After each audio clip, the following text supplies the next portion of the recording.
Let's do today's ship. Let's explain better what Ava Musateres is. In other words, so far we explained Ava Musateres in Yana is it's a connection to Hashem which is totally unreasonable, manifested in Emunah, Mesiras Nefesh. Can you explain better this whole process of what it means that a Yid has a connection to Hashem which is completely higher than reason?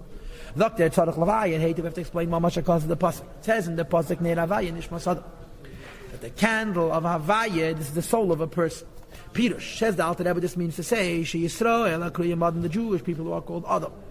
Nishmasam, their souls, Hilu Mashal Keir Neir, is like the light of a candle. I want you to know there's tons of Maimorim on Neir Hashem Nishma Sada, in Chanukah especially, right? Kineir, Mitzvah, Teir, and so on. And the usual explanation is that a neshama is called a candle. It means a keli.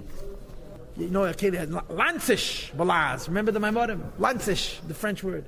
There's a cup. There's fuel. There's a wick. That's the neir. And the fire is oyer. So when they talk about neshamas, the mitzvahs are kelim, and the neshamas are kelim. When you learn the Maimorim, you'll see that the mitzvahs, one is shemen, and one is shemen, and the other is the psila. Between neshamas and teira and mitzvahs, one is the wick and the other is the fuel. But the fire is teira. Here it says not like that. In this Perek Tanya, Perek Yitas, the neshama is compared to the fire itself, which is the kedusha or the ein sof, which is the slavish. The neshama by itself, the neshama is the creation. It's like a candle, a keli. But the kedusha, the ein sof, the chokhmah, which is inside the Yiddish neshama, this is the fire itself. What do we know about fire? Shemis nanei atomid lamayla is constantly flickering upwards, and this tendency to rise is b'tivei, it's a natural thing. Why does fire go up? Mipnei she'era eish, because the light of a fire, chafetz b'teva, desires by its nature. Notice again the use of the word nature. They parted now, sealed, separate from a wick. For the davik b'shoshet to become attached to its root lamayla on high. What is the physical source of physical fire? The general element of fire, which is beneath the spherical space in which the moon revolves. You have the earth, and you have the moon. The moon has a galgal. The moon has the space in which it spins around. And according to Teira, in fact, according to Teira, the moon is standing still. It's the galgal that rotates. It's the space that's moving, carrying the moon with it. Between the galgal of Yerech and the earth, there's emptiness. This emptiness is divided into four. The area closest to the earth is Ofa. The area above that is Mayim. The area above that is Ruach. And the area above that, which is closest to Galgal is Eish. Obviously, it's not normal Eish Ruch Mayim Ofa, because it's empty space. It's a Ruchni is the type of a Gashmi. It's a Gashmi, but a Ruchni is a Gashmi. The highest of the four is Eish. Fire goes back to its source. Wind is not going back to its source.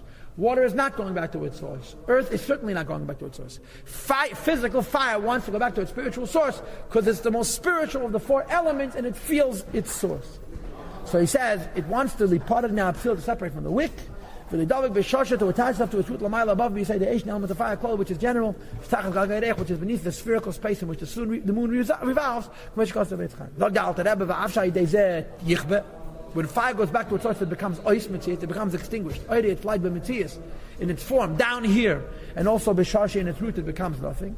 Afa became, nonetheless, betach hu chafet, this is desire. And the Alter Rebbe says for the third time now, b'tivei, its nature. So fire wants to go back to its source, that's A. It's going to lose its mitzias, that's B. The explanation for this is that it's its nature. Kach, now comes the nimshal.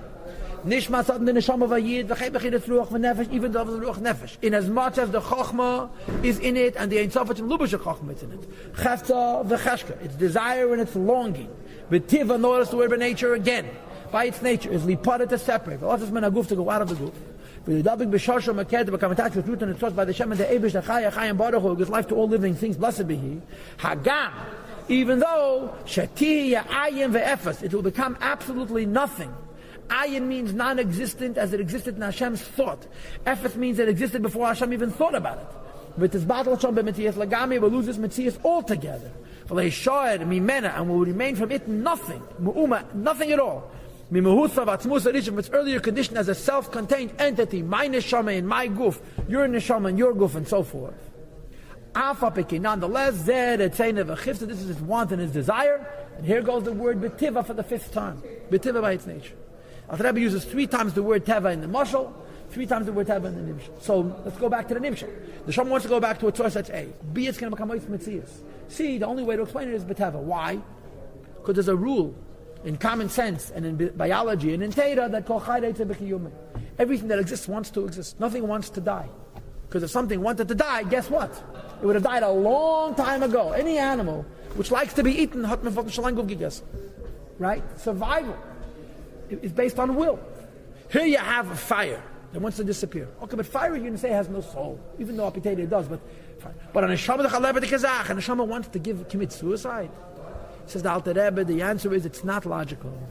V'teva zeh, this use of the word teva, that the neshama wants to go away and disappear. Who shema mushal is a borrowed term. L'chol davar sheni bechinas tam v'das. Anything which has no reason and any explanation.